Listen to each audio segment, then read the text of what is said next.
পরশুরাম আজকের পর্বে দেখা যাবে বিজিতকে স্পেশাল ব্রাঞ্চে তুলে নিয়ে এসে ইন্টারোগেট করতে থাকে স্পেশাল ব্রাঞ্চের পুরো টিম। পরশুরাম আড়াল থেকে ফোনের মাধ্যমে ইন্টারোগেট করতে থাকে বিজিত লাহিড়ীকে। এরপরে পরশুরাম বলতে থাকে যে আসলে তোমার সঙ্গে তটিনী গাঙ্গুলির কিসের সূত্র, আর তোমার ব্যাপারে অনেক কিছুই জানি আমরা। তুমি যে একটা গরিব ঘরের সন্তান ছিলে, তোমার বাবার নাম বিমল লাহিড়ী, সবটাই জানি আমরা। আর তুমি এত তাড়াতাড়ি এতটা স্ট্রাগল করে কি করে এত দূরে আসলে, এ ব্যাপারে আমাদের বলো। তোমার তোমার কিসের বিজনেস করো তুমি, সবটা সত্যি করে বলো। তখন বিজিত বলতে থাকে আমি কিচ্ছু বলবো না। আর আপনি কে আমাকে এভাবে এভাবে জেরা করছেন?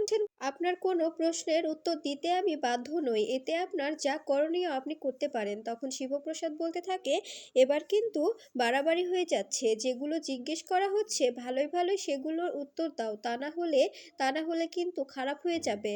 তখন বিজিত বলতে থাকে মিস্টার, আপনার কণ্ঠটা কেমন যেন চেনা চেনা লাগছে। আপনি কে? সামনে আসছেন না কেন? এভাবে এভাবে আড়াল থেকে কথা বলছেন কেন? তখন শিবপ্রসাদ বলতে থাকে কণ্ঠটা অবশ্যই চিনবেন, সেটা পরে, কিন্তু এখন আপনাকে আমি যেগুলো প্রশ্ন করছি সেগুলোর ঠিকঠাকভাবে উত্তর দিন। এই উত্তরগুলো আমার চাই। তখন দেখা যায় বিজিত কিছুতেই উত্তরগুলো দিতে থাকে না। এরপরে শিবপ্রসাদ বলতে থাকে উত্তর তো আপনাকে দিতেই হবে, কারণ আপনার বাবা এখন আমাদের হেফাজতে, আপনার বাবাকে আমরা তুলে নিয়ে এসেছি। আর আপনি কতটা কুলাঙ্গার বুঝতে পারছেন যে যে যে সন্তানকে তার বাবা তার মুখটা দেখতে চায় না, আপনার বাবা তো আপনার সঙ্গে দেখা করতে একটুও রাজি নয়।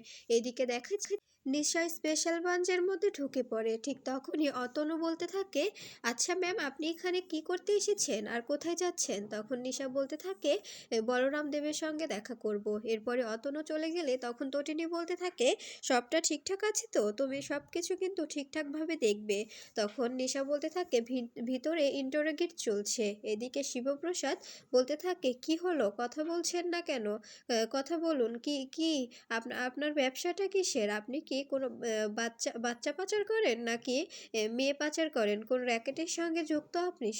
সবটাই আমার ডিটেলসে চাই, সব কিছু আমাকে বলুন। তখন বিজিত বলতে থাকে আমি আপনাকে কিচ্ছু বলবো না, আমি কিচ্ছু বলতে বাধ্য নই। এরপরে বিজিত চোখ বন্ধ করে কণ্ঠটা চেনার চেষ্টা করে। এরপরে বিজিত বলতে থাকে আমি যা ভাবছি তাই কি ঠিক?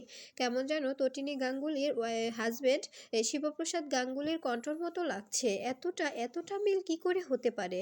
এরপরে দেখা যায় বলরাম বলতে থাকে কি হলো, এত কি ভাবছেন? এরপরে দেখা যায় বিজিতকে ছেড়ে দিলে তখন মায়া বিজিতকে নিয়ে বাহিরে আসে।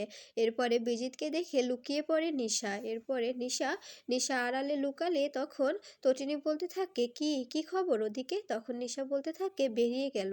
তখন তটিনী বলতে থাকে ওর পিছু করো, কোথায় যাচ্ছে সেটা দেখার চেষ্টা করো। এরপরে শিবপ্রসাদ নিশাকে দেখে ফেললে নিশার পিছু করতে থাকে। নিশা গাড়ি নিয়ে সেখান থেকে বেরিয়ে গেলে তখন তটিনী ভাবতে থাকে কি হলো ব্যাপারটা, এভাবে নিশা ফোনটা কেটে দিল কেন?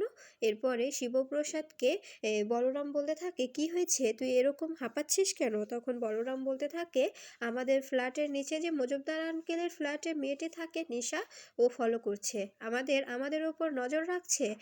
আর স্পেশাল ব্রাঞ্চের মধ্যেও ঢুকে পড়েছিল। মায়া, তুমি ব্যাপারটা দেখো, তুমি দেখো যে ব্যাপারটা কি হলো। এরপরে তটিনী নিশাকে ফোন করলে তখন নিশা বলতে থাকে আমাকে ওখানকার একজন অফিসার দেখে ফেলেছে। তখন তটিনী বলতে থাকে কে দেখে ফেলেছে? তখন নিশা বলতে থাকে পরশুরাম, ওখানকার অফিসার পরশুরাম। তখন তটিনী বলতে থাকে তুমি পরশুরামকে দেখেছো? তখন নিশা বলতে থাকে হ্যাঁ দেখেছি।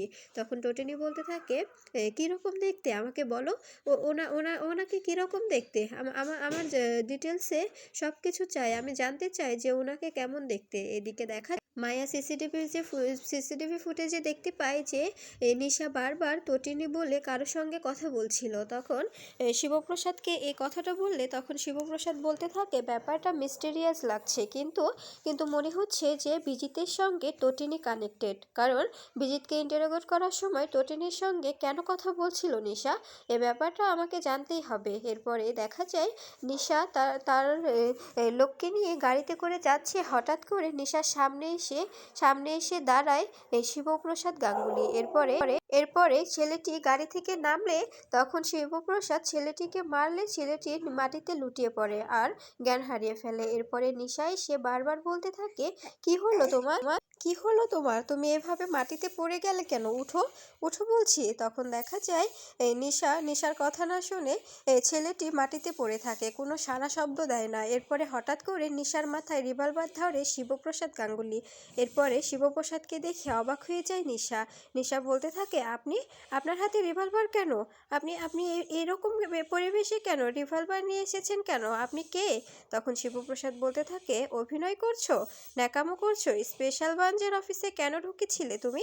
তখন দেখা যায় তো নিশা বলতে থাকে, আমি জানি যে আপনি স্পেশাল ব্রাঞ্চের অফিসার শিবপ্রসাদ গাঙ্গুলি, সকল ডানেদের ত্রাস, সকল ক্রিমিনাল আপনাকে দেখে ভয় পায়, তাই তো? তখন শিবপ্রসাদ বলতে থাকে, হ্যাঁ তাই, তুমি আমাকে খুব ভালো করেই চেনো, কিন্তু তুমি ওখানে কেন ঢুকেছিলে? আর তোমার মুখে বারবার টটিনির নাম শোনা হচ্ছিল, তুমি টটিনিকে কেন বারবার ফোন করছিলে? আর টটিনির সঙ্গে তোমার সম্পর্কটাই কি? বিজিতের সঙ্গে তোমাদের সম্পর্ক কি?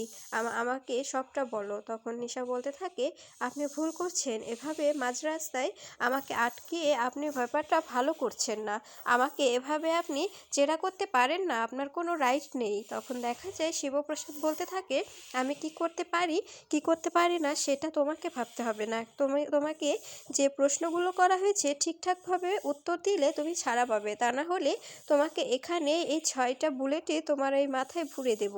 এরপরে দেখা যায় নিশা কিছু না বললে তখন দুপাশ থেকে সৌরভ ও মায়া নিশার মাথায় রিভলভার ধরে আর বলতে থাকে যে পুরো চারপাশটাই তোমাকে ঘিরে নেওয়া হয়েছে, যা যা প্রশ্ন করা হচ্ছে সবটার ডিটেলসে উত্তর দাও, তা না হলে কিন্তু এখানে লাশ পড়ে যাবে। এরপরে শিবপ্রসাদ অতনুকে বলতে থাকে, ওই ছেলেটিকে তুলে নাও, আমাদের বিশেষ অতিথি।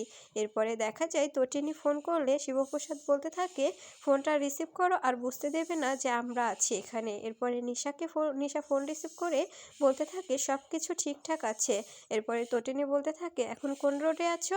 তখন নিশা ফোনটা কেটে দেয়। এরপরে তটিনী বলতে থাকে, ব্যাপারটা কি হলো? নিশার রোডের কথা বলতেই ফোনটা কেটে দিল, তার মানে ও কোনো বিপদে আছে। এরপরে তার ডিপার্টমেন্টে ফোন করে আর বলতে থাকে, স্যার, আমাদের ডিপার্টমেন্টের এজেন্ট নিশা, ওই যে নিশা বলে মেয়েটি। তখন স্যার বলতে থাকে, হ্যাঁ কি হয়েছে, কোনো সমস্যা? তখন তটিনী বলতে থাকে, হ্যাঁ আমার মনে হচ্ছে ও কোনো বিপদে আছে, ওকে তুলে নেওয়া হয়েছে, তাই আমাদের এক্ষুনি খোঁজ লাগান, ওকে কি সত্যি তুলে নেওয়া হয়েছে কিনা।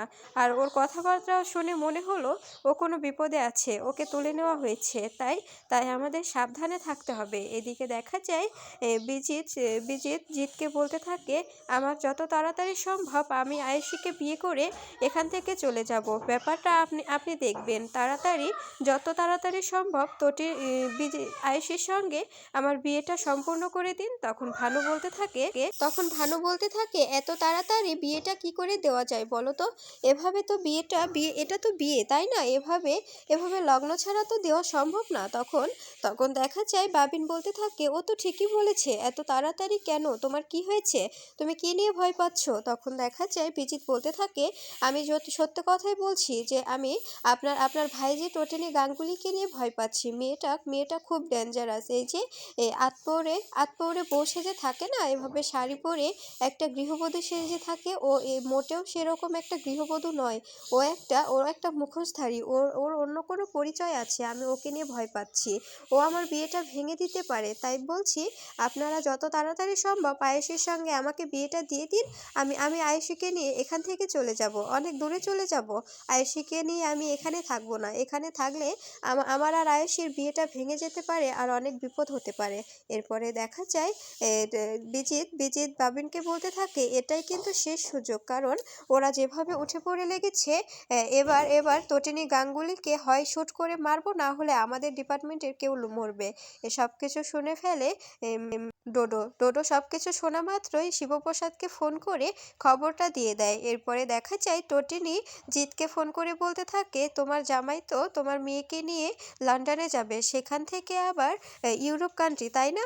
তখন দেখা যায় জিত বলতে থাকে, এসব তুই কি করে জানলি রে?